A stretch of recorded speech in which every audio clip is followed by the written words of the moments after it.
Aku Sani, ini suara ketiga.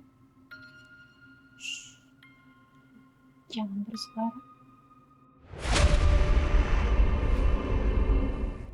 Kali ini aku mau bawain cerita yang sebenarnya nggak serem-serem banget, tapi lumayan bikin merinding gitu. Kayak pernah nggak sih kalian punya temen IndiHome yang dia tuh agak aneh kelakuannya, tapi dari keanehannya itu dia malah mencoba melindungi kita-kita semua.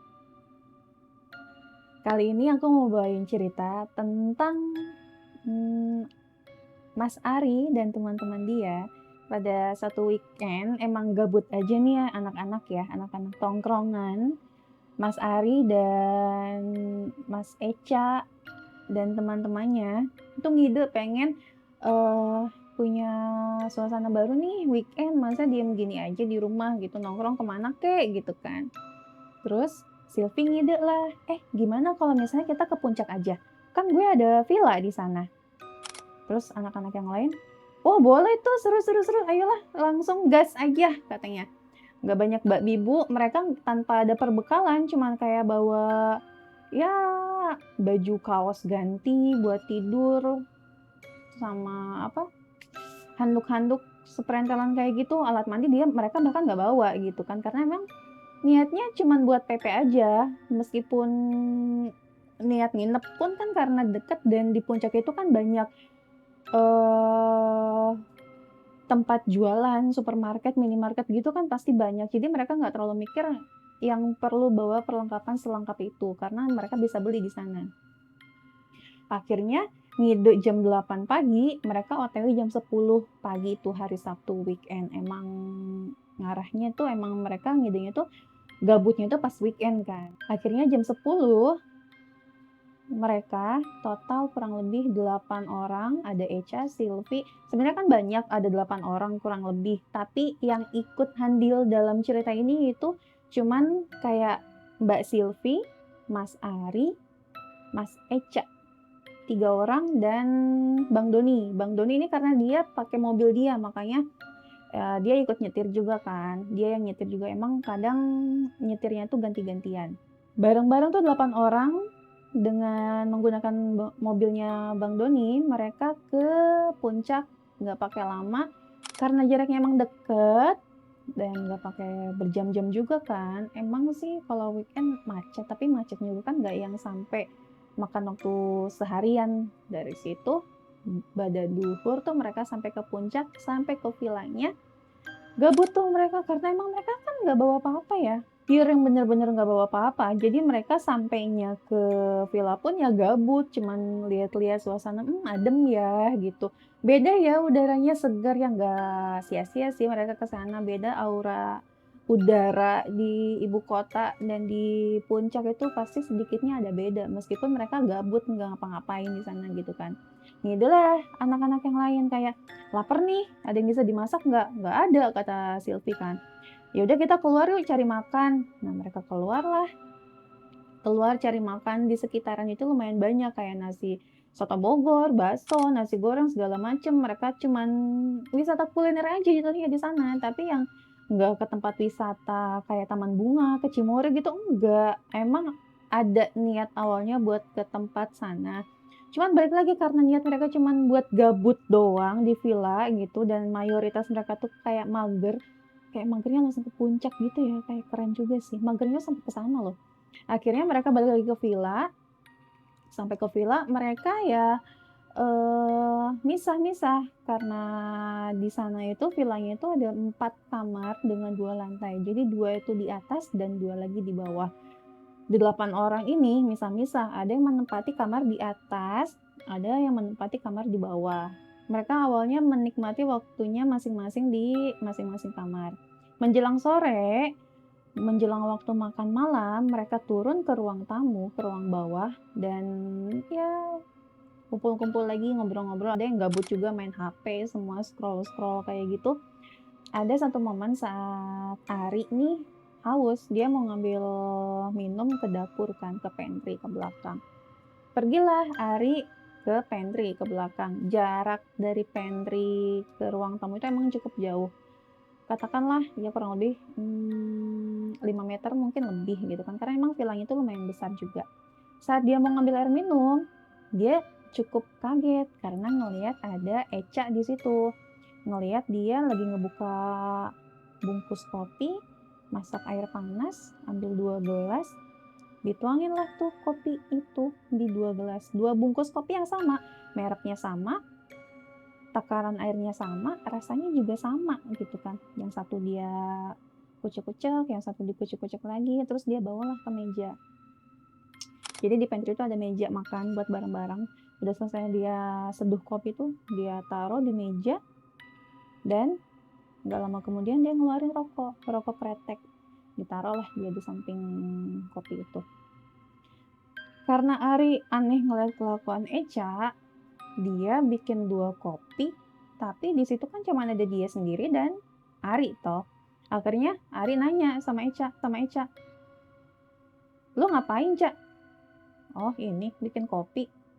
"Kok 2? Buat siapa?" "Buat lu." "Lah, sejak kapan gue ngopi hitam? Itu lagi rokoknya, rokok sejak kapan gue ngerokok kretek begituan, bukan rokok gue itu."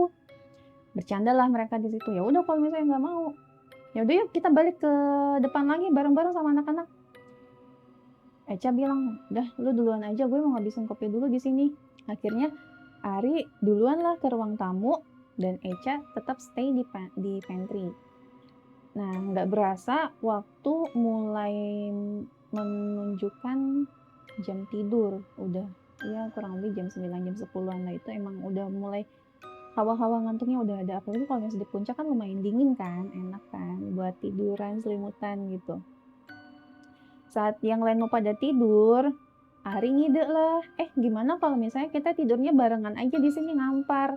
Kita bawa kasur, dibawa ke tengah gini biar kita tidurnya ngumpul-ngumpul gitu. Boleh juga tuh, tapi nanti berantakan dong pas kita bangun. Ya nggak apa-apa, sebelum kita balik besok, ya kita tinggal rapihin lagi. Gampang kan? Ya udah deh, oke katanya. Dengan gitu, bareng-bareng tuh semua ke-7 orang itu, kecuali Echa yang masih stay di pantry, ke-7 orang itu bawa kasur yang bisa mereka bawa, yang nggak terlalu berat dari lantai 2. Kalau misalnya yang dari lantai 1 kan bisa digeret kan. Kalau misalnya dari lantai 2 ya paling kayak cuma bawa selimut, bantal, yang ringan-ringan aja, bed cover kayak gitu kan. Akhirnya ngamparlah mereka semua di ruang tamu. Setelah udah selesai ngampar di ruang tamu, nggak pakai babi bu, mereka nggak sadar ya masing-masing tidur. Ya satu persatu mulai tidurlah tanpa sadar. Keesokan paginya mereka bangun. Ya ada yang bangun subuh, ada yang bangun siang, ada yang sholat subuh, ada yang enggak juga gitu kan. Ada juga karena nggak semua Islam juga. Oke, terus mereka ngide, nyari sarapan yuk gitu. Atau kita keluar aja yuk katanya gitu kan. Oh ya udah ya bentar gue mandi dulu. Nah akhirnya mereka mandi bergantian karena di villa itu ada 2 toilet, yang satu toilet di lantai atas dan satu toilet di lantai bawah. Toilet tersebut itu ada di pantry. Nah otomatis saat giliran Ari ke pantry, mandilah tuh dengan handuk kuningnya. Dia ke pantry, dia mandi, dia kopi yang semalam nih kok nggak dihabisin ya? Karena si Ari di antara ke-8 orang itu yang ngopi dan yang ngerokok di pantry cuman si Echa doang. Udahlah, mandi dulu.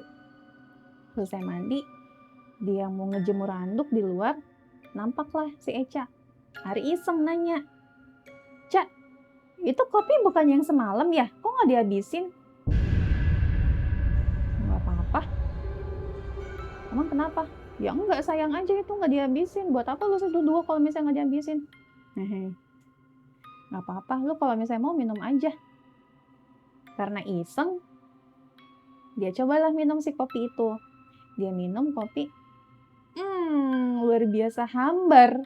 Bukan pahit lagi, bukan kecut lagi, bahkan bener-bener hambar, nggak ada rasa sama sekali. "Kok aneh banget sih, Ca, ini rasanya?" kata si Ari kan. Si Si Eca cuma senyum doang, nggak apa-apa gitu. Terus iseng, ini si Ari emang anaknya iseng apa penasaran gitu kan. Si Ari cium lah itu si rokok kreteknya. Bau rokoknya tuh nggak ada sama sekali, karena biasanya rokok itu kan punya wangi khas ya. Dan si rokok ini sebenarnya itu wanginya cukup khas dan emang cukup menyengat. Di pagi itu saat dia nyium bau rokoknya, rokok kretek itu nggak ada baunya sama sekali.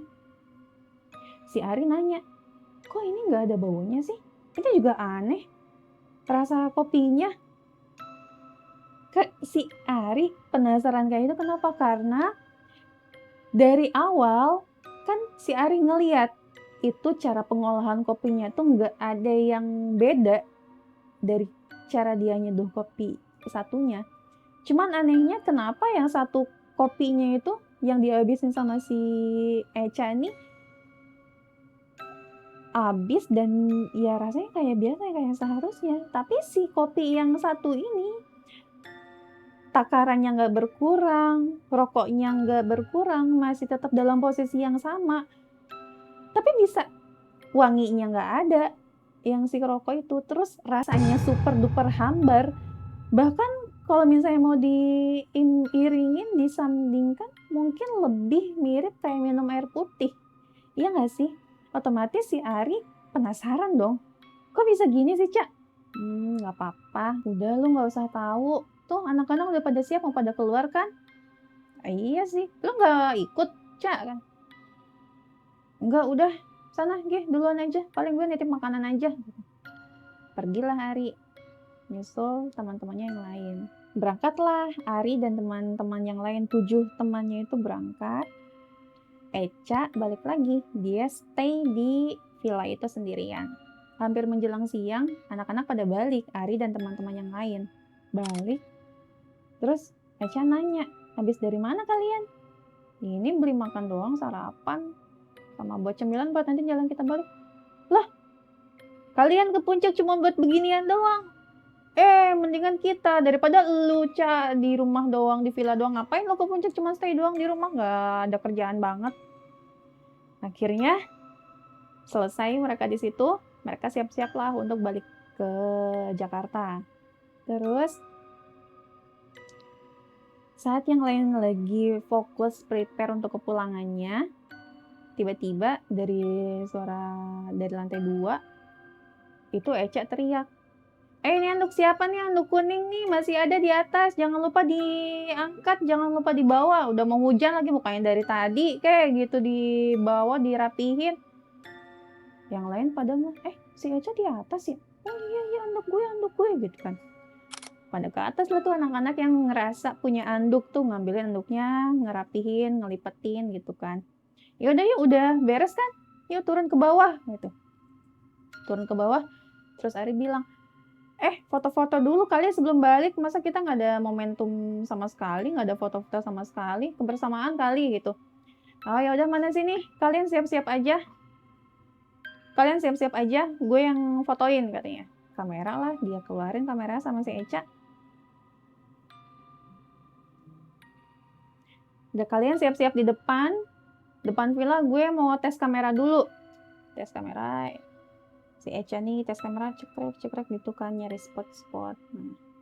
Kemudian si Eca tuh kayak fokus di taman bunganya itu di depan villa, fokus nyari titik atau berusaha foto si bunga itu. Si Ari iseng nanya, lu ngapain, Cak, ngetes kamera kok ke bunga? Ya nggak apa-apa katanya. Udah sana Gih, siap-siap, nanti kalau gue udah kelar gue foto kalian gitu kan. Akhirnya udah selesai, ke-7 orang itu ngambil spot masing-masing di depan villanya. Udah selesai si Eca foto nih di bunga, ngeliat yang anak-anak yang lain udah pada siap kan, stay dengan posisinya masing-masing tuh di depan villa. Akhirnya si Eca standby lah dengan kamera. Udah siap belum? Udah yuk ngambil posisi. Ayo coba miring ke sini. Ayo masuk. Kurang masuk ke kameranya. Agak dempetan lagi gitu kan. Dari situ kayak mulai 1, 2, 3, cekrek gitu. Udah mulai. Udah yuk kita balik. Langsung lah perjalanan. Sebenarnya di perjalanan berangkat pun mereka nggak ada feeling sama sekali, bahkan sangat lancar, nggak ada pikiran negatif sama sekali. Cuman saat di mobil perjalanan pulang balik ke Jakarta, Ari nih penasaran sama satu hal. Cak, lihat hasil foto yang tadi dong gitu. Oh, nih bentar, gue nyalain dulu. Nah, lihat, dilihat satu. Lu beneran moto bunga doang? Ngapain lu moto bunga doang? Nggak ada kerjaan banget, lu gabut banget, nggak jelas beginian. Si Eca ngambil lah kameranya. Nih, dia ngezoom gambarnya. Gue bukan fokus moto bunganya. Coba lihat di sini ada apa? Kata si Eca. Yang lain sontak langsung pada nggak percaya, merinding dong di situ di mobil, semuanya tuh langsung pada merinding karena mereka di situ ngelihat ada sosok makhluk tak kasat mata yang terbungkus rapih kain kafan berdiri di belakang si bunga. Mereka langsung pada kaget dong. Itu siang loh, bukan malam, bukan maghrib, itu siang, matahari tuh lagi terik-teriknya. Bisa-bisanya ada penampakan kayak gitu. Terus satu mobil langsung pada merinding. Terus si Eca bilang lagi, baru itu doang, kalian mau lihat? Ada lagi kok yang lain. Diambil lah kameranya sama si Eca. Di slide lagi foto yang bareng-bareng yang di depan villa. 7 orang itu di zoom lagi. Dilihatlah nampak di jendela lantai 2 atas ada sosok wanita rambut panjang pakai dress. Merinding bayanginnya. Pakai dress putih dengan wajah dan tatapan mata yang pucat. Wow, ngeliat itu semuanya langsung pada, kok nggak ngasih tahu kita sih ada yang begituan? Bukan cuma itu sebenarnya. Lo sadar nggak, Ri? Waktu malam pertama kita ke villa itu, gue ngapain di pantry? Lo nyeduh kopi. Lah itu lo ngapain? Nyeduh kopi 2, tapi yang belum minum cuma 1 doang. Ya karena gue lagi komunikasi sama mereka, gue lagi ngobrol sama mereka, minta izin lah gitu. Karena gue takutnya kalau misalnya nggak kayak gitu ya kesannya kita nggak sopan, daripada kita yang diganggu kan. Ya udah mendingan gue minta izin aja duluan sama mereka gitu. Berarti itu kopi yang gue cobain tadi pagi hambar itu, ya itu udah, ya singkatnya udahlah kalian udah nggak usah tahu, udah pokoknya udah. Terus tadi ada lagi gue bilang tentang handuk kuning, itu punya siapa? Punya gue, punya Lori. Iya punya gue. Kenapa? Di villa itu juga ada anak kecil. Kecil itu suka warna kuning. Handuk tuh warna kuning. Makanya gue bilang buruan ambil handuknya sebelum dimainin sama dia. Si Eri langsung tertegun gitu. Lu mah, kenapa sih baru ngomong sekarang? Ya kalau gue ngomongin ke kalian nanti yang ada malah kalian gak pada mau tidur di sana, ribet lagi kita nyari tempat tidur udah malam kayak gitu. Udahlah, nggak apa-apa kok, aman kok sekarang. Cuman karena mereka baru tahu cerita itu kan jadi pada merinding semua kan. Terus tiba-tiba Sylvie nyeletuk, kalau gue gimana, Cak? Lu aman, kan lu ada yang jagain. Kakek buyut lu tuh ngelindungin lu kok, aman, udah nggak usah khawatir. Cuman karena emang ngelihat penampakan sejelas itu di kamera gitu kan, apalagi senyata itu, Sylvie tetap ketakutan, cuman ya tetap diyakinkan sama si Echa ini kalau misalnya udah Sylvie aman kok. Diam-diam si Ari juga sebenarnya dalam hati tuh kayak ketar-ketir sendiri. Anjir, handuk gue. Wah, kayak ya gimana sih kita kalau misalnya kita habis dari satu tempat yang asing, ternyata banyak hal-hal yang bikin di luar nalar gitu, kayak apalagi dibilangin kalau barang pribadi kita itu disukain sama makhluk sana. Ya aku pribadi juga takut gak sih? Kayak, tapi lo yakin tuh anak gak ngikut kita nih? Gitu. Enggak, udah aman gitu kan. Singkat cerita, melipirlah mereka ke salah satu tempat wisata buat beli oleh-oleh di puncak itu. Cukup terkenal juga tempatnya. Dari situ yang lain pada keluar beli oleh-oleh. Again, cuman Echa doang nih yang diem di mobil. Yang lainnya fokus beli oleh-oleh. Ari ini duluan nyamper ke mobilnya. Tapi nggak langsung duduk. Dia langsung ke bagasi belakang, ngebuka kantongnya, ngeluarin si anduknya. Dia buang tuh anduknya ke tempat sampah. Si Echa ngelihat kelakuan si Ari tuh kayak nahan ketawa sendiri. Lo ngapain, Ri? Gue nggak apa-apa, ngeri aja gue. Daripada kenapa-napa, mendingan gue buang aja. Ya elah, udah nggak apa-apa kali. Udah nggak usah dibahas lagi. Akhirnya mereka pulang lah tuh, mereka Sylvie, Ari, semua ketujuh orang itu udah pada beli oleh-oleh. Pulanglah mereka ke Jakarta. Alhamdulillahnya setelah kegabutan yang mereka lalui di villa itu nggak ada hal-hal mistis yang ngikutin mereka, nggak ada keganjilan lagi yang ngikutin mereka, nggak ada keanehan, nggak ada yang sakit, nggak ada yang apa-apa. Cuman hal yang bikin mereka merinding sampai sekarang itu adalah sosok penampakan yang tertangkap oleh kamera. Itu yang lumayan berbekas di masing-masing orang yang ikut ke villa hari itu.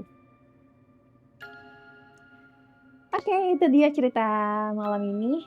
Emang gak terlalu serem, tapi ya cukup merinding kalau misalnya kalian liburan atau mungkin staycation ke satu tempat dan ternyata kalian punya temen yang IndiHome dan kelakuannya aneh, tuh kira-kira kalian bakal gimana? Karena for your information, si Echa ini sempat bilang kayak gini, Ri, inget gak waktu gue di pantry, lu sempat duduk sama gue kan agak lama, basa-basi dulu lah gitu. Satu hal yang ngebantu gue adalah lu pergi ninggalin gue sendiri di pantry. Udah cuma segitu doang.